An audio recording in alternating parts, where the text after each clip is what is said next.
ओम नमो भगवते वासुदेवाय नमः। जय श्री कृष्णा, राधे राधे। नमस्कार प्रिय भक्तजनों, स्वागत है आप सभी का आपके अपने चैनल खुशी ज्ञान सागर में।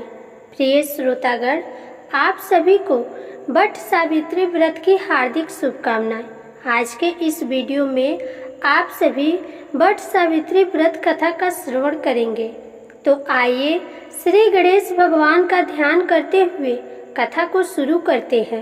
एक समय की बात है, एक अश्वपति नाम के राजा थे। उनकी कोई संतान नहीं थी।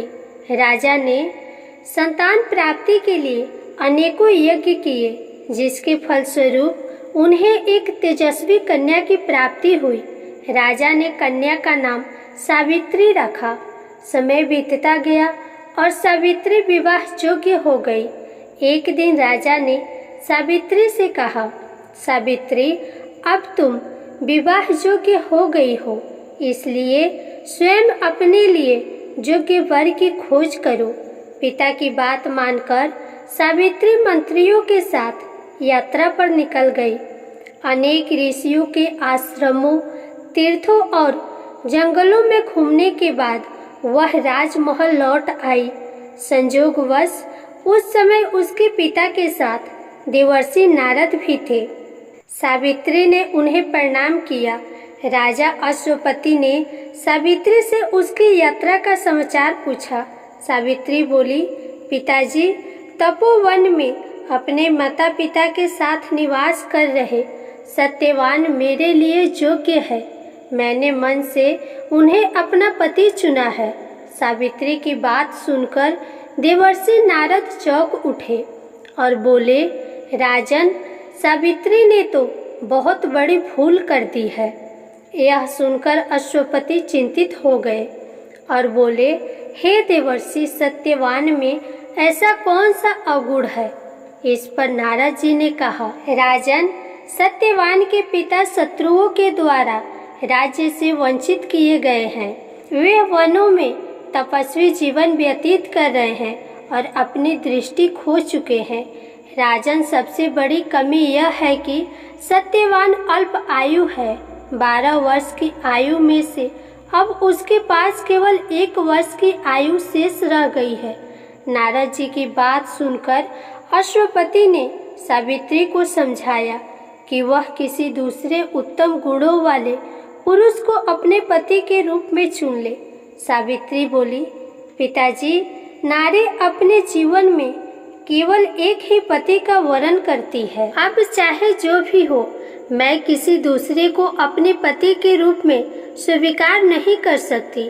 पुत्री की हट के आगे पिता विवश हो गए और सावित्री का सत्यवान के साथ पूरे विधि विधान से विवाह करा दिया गया। विवाह के पश्चात सावित्री अपने पति और सास ससुर के साथ वन में रहने लगी। जैसे जैसे समय बीतता जा रहा था, सावित्री के मन का भय बढ़ता जा रहा था।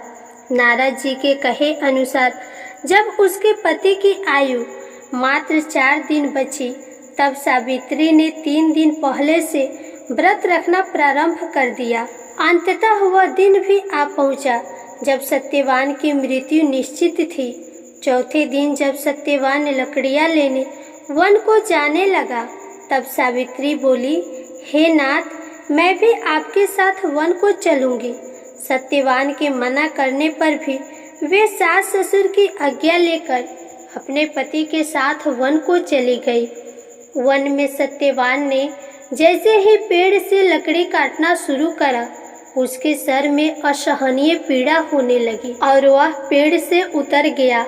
सावित्री समझ गई कि उसके पति का अंत समय निकट है, अतः उसने अपने पति का सर अपनी गोद में रख लिया। लेटने पर सत्यवान अचेत हो गया। सावित्री चुपचाप आंसू बहाती ईश्वर से प्रार्थना करने लगी।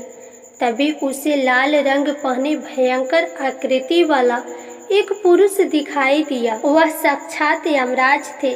सावित्री बोली, महाराज, आप कौन है? यमराज ने उत्तर दिया, सावित्री, मैं यमराज हूँ और तुम्हारे पति के प्राण हरने आया हूँ। सावित्री बोली, प्रभु, संसारिक प्राणियों को लेने तो आपके दूत आते हैं। क्या कारण है कि आज आपको स्वयं आना पड़ा? यमराज ने उत्तर दिया, सावित्री, सत्यवान धर्मात्मा तथा गुणों का सार है। मेरे दूत इन्हें ले जाने के योग्य नहीं है, इसलिए मुझे स्वयं आना पड़ा। ऐसा कहकर यमराज ने सत्यवान के शरीर से प्राण को निकाला और उसे लेकर वह दक्षिण दिशा की ओर यमलोक को जाने लगे। सावित्री भी उनके पीछे पीछे चल दी। सावित्री को अपने पीछे आता देख यमराज बोले, सावित्री, तुम मेरे पीछे कहाँ आ रही हो? सावित्री बोली, मेरे पति जहाँ जाएंगे मैं भी वहीं जाऊंगी, यही मेरा धर्म है। यमराज के बहुत समझाने पर भी सावित्री नहीं मानी।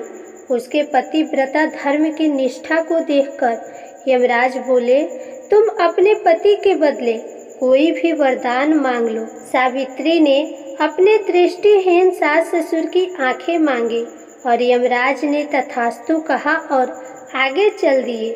फिर से सावित्री उनके पीछे पीछे चल दी। तब यमराज ने कहा, एक और वर मांग लो। तब सावित्री ने अपने सास ससुर के राज्य को वर के रूप में मांग लिया और यमराज ने फिर से तथास्तु कहा और आगे चल दिए। सावित्री फिर से उनके पीछे पीछे चलने लगी। यमराज बोले, चलो और एक वर मांग लो। तब सावित्री ने अपने पिता के लिए 100 पुत्रों का वरदान मांगा। यमराज ने तथास्तु कहकर सावित्री को वापस लौटने को कहा, लेकिन सावित्री नहीं मानी और फिर उनके पीछे चल दी। अब यमराज बोले, सावित्री, तुम मुझसे अपने पति के प्राणों के अलावा कोई भी वरदान मांग लो। अब सावित्री ने वर मांगा कि उसके सत्यवान से 100 पुत्र प्राप्त हो। इस बार भी यमराज ने तथास्तु कहकर आगे बढ़ने लगे, परंतु सावित्री फिर उनके पीछे चल दी। अब यमराज बोले, मैंने तुम्हें सभी मनवांचित वर दे दिए, अब तुम लौट जाओ। तब सावित्री बोली, महाराज, आपने मुझे सत्यवान से 100 यशस्वी पुत्रों का वरदान दिया है और सत्यवान के बिना पुत्र कैसे संभव होगा? ऐसा कहकर सावित्री ने यमराज को उलझन में डाल दिया। तब यमराज बोले, सावित्री, मैं तुम्हारी पतिव्रता धर्म से प्रसन्न होकर सत्यवान के प्राण को छोड़ रहा हूँ और साथ साथ तुम्हें आशीर्वाद देता हूँ कि तुम्हारी यह कहानी युगों युगों तक सुनाई जाएगी। यह कहकर यमराज ने सत्यवान के प्राण को छोड़ दिए और स्वयं यमलोक को लौट गए। तब सत्यवान और सावित्री अपनी कुटिया में पहुँचे। वहाँ उनके माता पिता की आंखों की दृष्टि भी लौट आई थी और उन्हें अपना खोया हुआ राज्य भी पुनः मिल गया था। प्रिय श्रोतागण, यह थी वट सावित्री व्रत की कथा। यह व्रत करने और कथा सुनने से विवाहित स्त्रियों का सुहाग बना रहता है। उनके जीवन के सभी दुख दूर होते हैं, जीवन में खुशहाली आती है। प्रिय श्रोतागण, अगर आपको यह कथा पसंद आई हो तो वीडियो को लाइक करें, शेयर करें और कमेंट में जय श्री हरि विष्णु जरूर लिखें। साथ ही चैनल को सब्सक्राइब भी अवश्य कर लें।